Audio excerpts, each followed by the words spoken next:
तो मूवी की स्टार्टिंग एक कपल से होती है जिसमें लड़की का नाम मरियम होता है। उसका हस्बैंड अपने बिजनेस को लेके वरीड था, इसलिए वो अपनी वाइफ मरियम से ठीक से बात नहीं कर रहा था और मरियम को भी अपने हस्बैंड का ये रूड बिहेवियर अच्छा नहीं लगता था। अब यहाँ पर सीन चेंज होता है एक पेंटर की तरफ जो कि किसी जगह पर रहने के लिए आया था। वो घर पहुंचकर पेंटिंग स्टार्ट कर देता है, लेकिन उसे कोई अच्छा आइडिया ही नहीं आ रहा था कि वो क्या पेंट करे। वो काफी एग्रेसिव होने लगता है कि तभी उसकी नजर बाहर जाती है। बाहर मरियम होती है जिसने रेड कलर का ड्रेस पहना होता है। वो काफी प्यारी लग रही होती है। वो पेंटर काफी हैरान होता है कि इतनी प्यारी लड़की यहाँ क्या कर रही है। वो उसका पीछा करने लगता है। फिर हम मरियम के हस्बैंड को देखते हैं जो कि किसी गैंगस्टर के पास जाता है और उसे कहता है कि मैं जानता हूँ मैंने आपके पहले भी कई ज्यादा पैसे लुटाने हैं, पर क्या आप मुझे थोड़े से पैसे और दे सकते हैं, मुझे उनकी जरूरत है। मैं एक प्रोजेक्ट पर काम कर रहा हूँ और जैसे ही मुझे वहाँ से पैसे आएंगे तो मैं आपको पैसे लौटा दूंगा। तो वो गैंगस्टर उसे कहता है कि तुम भी जानते हो ना कि जो मुझे पैसे वापस नहीं करता मैं उसे मार डालता हूँ। तो मरियम का हस्बैंड कहता है कि हाँ मैं जानता हूँ, तुम बेशक मेरे से एक्स्ट्रा प्रॉफिट ले लेना। तो वो गैंगस्टर उसे ढेर सारे पैसे दे देता है और कहता है कि मुझे टाइम पर मेरे पैसे वापस चाहिए। दूसरी तरफ हम उसी पेंटर को देखते हैं जो कि मरियम का पीछा करते करते मरियम के घर तक आ गया था। मरियम के फादर की डेथ हो चुकी थी और वो अपने फादर को मिस करके रो रही होती है। मरियम एक बिल्ली को प्यार करने लगती है। जब पेंटर उसे देखता है तो उसे बहुत प्यारी लगती है और कहता है कि ये मेरी पेंटिंग के लिए बिल्कुल ठीक है। वो छुप कर उसकी पेंटिंग बनाने लगता है, लेकिन ऐसा कैसे हो सकता था कि मरियम की कोई पेंटिंग बना रहा हो और उसे पता न चले। वो उस पेंटर को देख लेती है और उसके पीछे जाकर खड़ी हो जाती है। वो पेंटर उसे देख के डर जाता है। तो मरियम कहती है कि क्या तुमने मुझसे परमिशन ली कि तुम मुझे ड्रॉ करो। तो वो पेंटर कहता है कि मुझे माफ कर दे, मेरे पास कोई आइडिया नहीं आ रहा था और आप इतनी खूबसूरत है, आपकी पेंटिंग भी आपकी तरह ही अच्छी बनेगी। तो मरियम कहती है कि अच्छा ऐसी बात है, क्या तुम मेरे फादर की और मेरी पेंटिंग बना दोगे।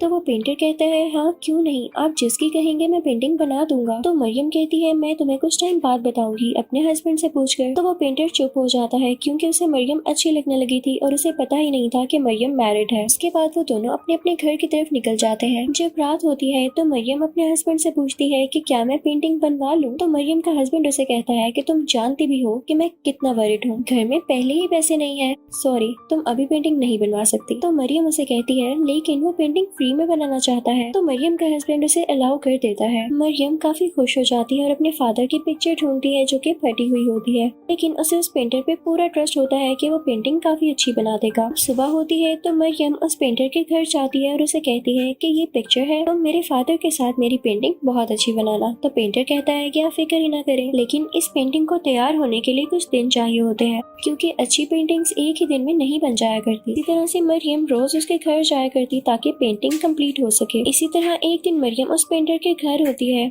तो उसका हस्बैंड घर कॉल करता है, लेकिन मरियम उसे नहीं मिलती। यानी फोन मरियम ने नहीं बल्कि उनकी मेड ने उठाया होता है, जो कि मरियम के हस्बैंड को बताती है कि मरियम तो उस पेंटर के घर है। तो मरियम का हस्बैंड तो पहले ही काफी नेगेटिव सोचता था, तो उसको लगता है कि मरियम उसे चीट कर रही है। वो अपने घर आने लगता है, लेकिन रास्ते में उसे उसी गैंगस्टर के लोग पकड़ लेते हैं जिसके उसने पैसे देने थे। उसी वो लोग जब गैंगस्टर के पास लेकर जाते हैं तो गैंगस्टर कहता है कि मेरे पैसे तुम कब तक वापस करोगे। तो मरियम का हस्बैंड कहता है कि रुके, मुझे मेरे दोस्त को कॉल करके पूछने दें कि उस प्रोजेक्ट का क्या बना। अब मरियम का हस्बैंड अपने दोस्त को कॉल करता है तो उसका दोस्त कहता है कि बहुत बुरा हुआ, हमारा वो प्रोजेक्ट अब नहीं चलने वाला और पुलिस आई थी और हमारे साथियों को भी अरेस्ट करके ले गई है। तो ये सुन के मरियम का हस्बैंड काफी वरीड हो जाता है क्योंकि उसे जिस प्रोजेक्ट से पैसे मिलने की उम्मीद थी यानी होप थी, वो प्रोजेक्ट ही अब नहीं रहा था। और जब ये बात गैंगस्टर को पता चलती है तो वो मरियम के हस्बैंड से कहता है कि मैं तुम्हें नहीं छोड़ूंगा, तुम्हें जब कोई एश्योरिटी नहीं थी तो तुमने मुझसे पैसे क्यों लिए, तुम्हें इसकी कड़ी सजा मिलेगी। और इसी के साथ वो उसकी उंगलियां काटने लगता है, लेकिन मरियम का हस्बैंड उसे रोकता है और कहता है मुझे माफ कर दो, सिर्फ तब तक जब तक मैं तुम्हारे पैसे जल्द से जल्द लौटा ना दूं। मैं फौरन से अपना घर बेचता हूँ, तुम फिक्र नहीं करो।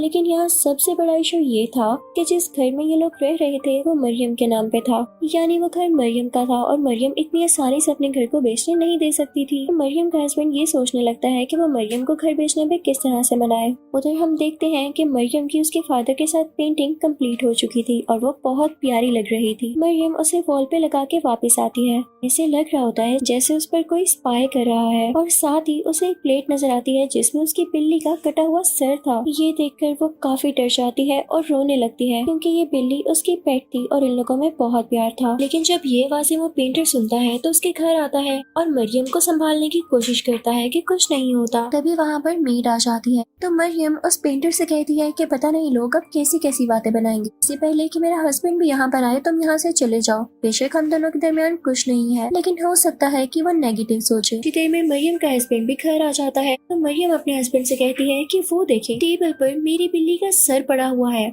अब मरियम के हस्बैंड को तो मौका चाहिए था कि वो किसी न किसी तरह से इस घर को बेचने का कोई बहाना ढूंढ सके। तो वो मरियम से कहता है मैं तो तुम्हें पहले ही कहता था इस घर को बेच दो, देखो अब ये सीन हो गया, इस घर पे जरूर किसी का साया है। तो मरियम आगे से इमोशनल हो जाती है, कहती है कि कैसे बेच दूं इस घर को, ये मेरे फादर का था, मुझे आज भी ऐसे लगता है जैसे इस घर में मेरे फादर हैं, उनकी मेमोरीज हैं, मैं इस घर को कभी नहीं बेच सकती। तो मरियम का हस्बैंड आगे से एग्रेसिव हो जाता है और कहता है आज को किसी ने तुम्हारी बिल्ली को मार दिया और कल को कोई हमें मार देगा, तुम्हें जान ज्यादा अजीज है या तुम्हारा ये पुराना घर। तो मरियम कहती है आपको हो क्या गया है। तो मरियम का हस्बैंड आगे से नेगेटिव बातें करने लगता है कि हाँ सब जानता हूँ, यहाँ वो नया पेंटर जो आ गया है, तुम्हारा दिल यहाँ पर ही लगेगा ना, तुम यहाँ से क्यों जाओगी। ये सुन के मरियम शॉक रह जाती है क्योंकि उसकी नेचर ऐसी नहीं थी। ये कह के वो बाहर चला जाता है और उस गैंगस्टर को कॉल करके कहता है कि मेरी बीवी घर बेचने के लिए नहीं मान रही, मैं क्या करूँ। तो गैंगस्टर कहता है कि तुम बहुत मासूम हो, या तुम ये जानते हो कि अगर तुम्हारी बीवी मर गई तो उसकी सारी की सारी प्रॉपर्टी तुम्हारे नाम होगी क्योंकि तुम उसके हस्बैंड हो।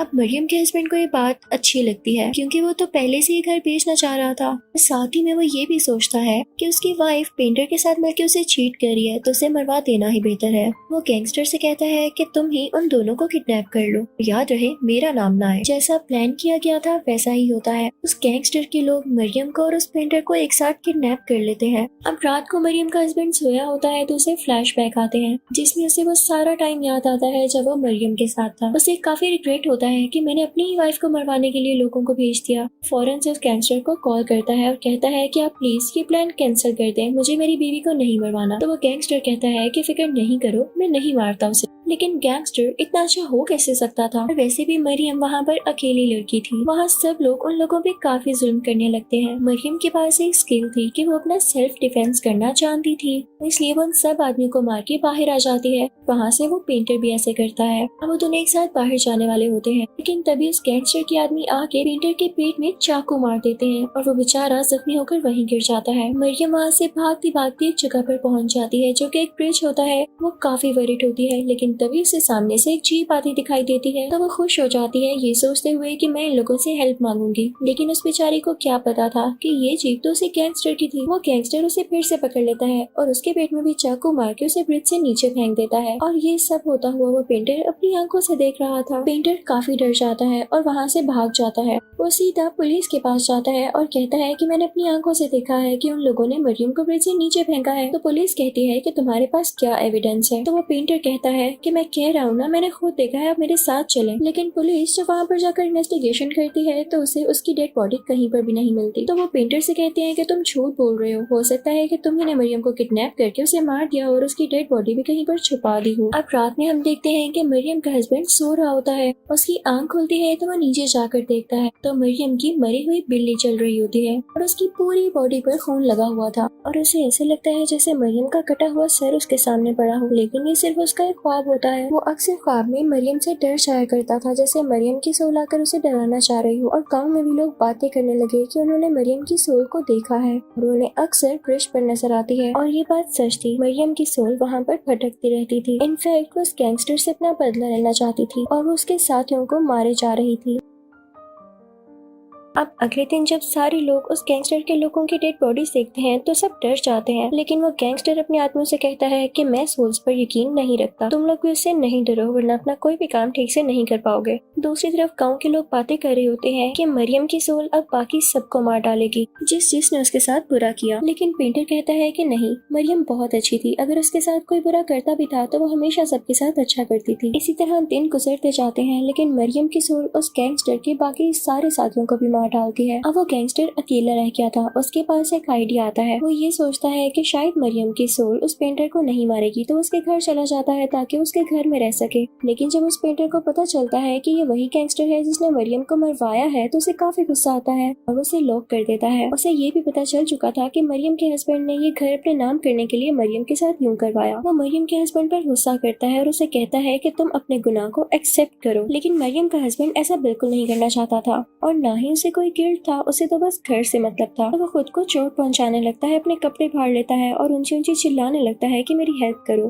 ताकि सब लोग यही समझें कि पेंटर उसे मार रहा है। तभी वहाँ पर सारे गाँव वाले आ जाते हैं जो कि पेंटर को पकड़ लेते हैं। लेकिन पेंटर उनसे कहता है कि तुम लोग मेरी बात का यकीन करो, मरियम का हस्बैंड ही था जिसके कहने पर गैंगस्टर ने हम दोनों को किडनैप किया और हम वहाँ से भाग कर आए, लेकिन उन लोगों ने मरियम को मार दिया। तो गाँव वाले कहते हैं कि तुम झूठ बोल रहे हो। तो पेंटर उन सबको अपने घर लेकर आता है ताकि उस आदमी से बात करवा सके। लेकिन जैसे ही वो घर पहुँचते हैं तो वो गैंगस्टर भी लटका होता है। उसकी बॉडी से खून निकल रहा था और उसे किसी ने मार दिया था। तो गाँव वाले पेंटर पर ही शक करते हैं कि तुम ही ने इसे मारा होगा। पेंटर कहता है अगर मैंने इसे मारा होता तो मैं भला क्यों अपने घर लाता तुम लोगों को। पेंटर बिना कुछ कहे वहाँ से चला जाता है। अब मरियम का हस्बैंड पुलिस से कहता है कि मुझे प्रोटेक्शन दी जाए कि कहीं वो पेंटर मुझ पर भी अटैक न कर दे, और वो बड़ी आसानी से वो सिक्योरिटी ले लेता है। अब रात को मरियम की सोल आकर उसे डराने लगती है। तभी उसके घर में गैंगस्टर्स का लीडर आता है जो उसे कहता है कि जो पैसे तुमने गैंगस्टर से लिए वो मुझसे ही लेके दिए थे उसने, और अब के जब वो नहीं रहा तो तुम मेरे पैसे फौरन से वापस करो, वरना मैं तुम्हें भी मार डालूंगा और तुम्हारी माँ को भी। साथ ही साथ उसे मरियम भी डराया करती थी, जिससे वो काफी परेशान हो जाता है। वो एक सेंट को लेकर उसे ब्रिज पर जाता है जहाँ मरियम की डेथ हुई थी, ताकि वहाँ से मरियम की सोल को भगाया जा सके। लेकिन मरियम की सोल पर कोई असर नहीं हो रहा था, तो सेंट वहाँ से चला जाता है।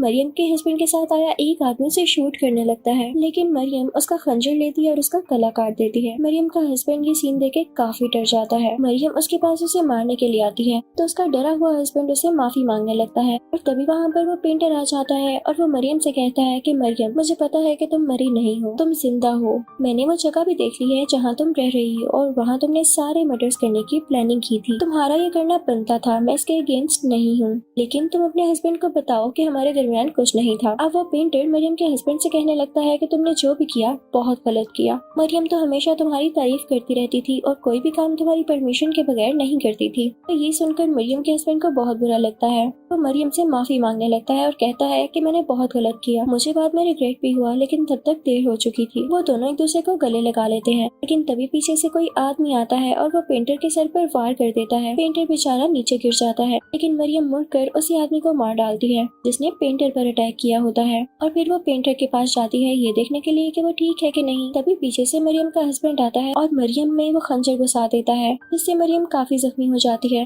मरियम का हस्बैंड उससे कहता है कि सॉरी मरियम, मुझे घर लेने के लिए ये करना पड़ा, मुझे पैसे चुकाने हैं। और यहाँ पर मरियम बेचारी फाइनली मारी जाती है। पेंटर उसकी डेड बॉडी उठाता है, वो उसकी डेड बॉडी को पानी में बहा देता है और फिर पुलिस के पास जाकर ये कहता है कि मैंने मरियम को मारा, क्योंकि वो भी अब अकेला नहीं रहना चाहता था। वो बाकी की जिंदगी जेल में गुजारता है और दूसरी तरफ हम देखते हैं कि वो घर अब गैंगस्टर्स के लीडर के नाम होता है, क्योंकि मरियम के हस्बैंड ने उसके पैसे जो देने थे। और मूवी के लास्ट सीन में हम देखते हैं कि पहले तो मरियम एक्टिंग कर रही थी कि वो एक सोल में बदल गई है, लेकिन अब मरियम वाकई एक सोल बन चुकी थी और वो इस गैंग लीडर को मार डालती है और साथ में उन सब बुरे लोगों को जिसने उसके साथ बुरा किया। और इसी सीन के साथ ये मूवी यही एंड होती है।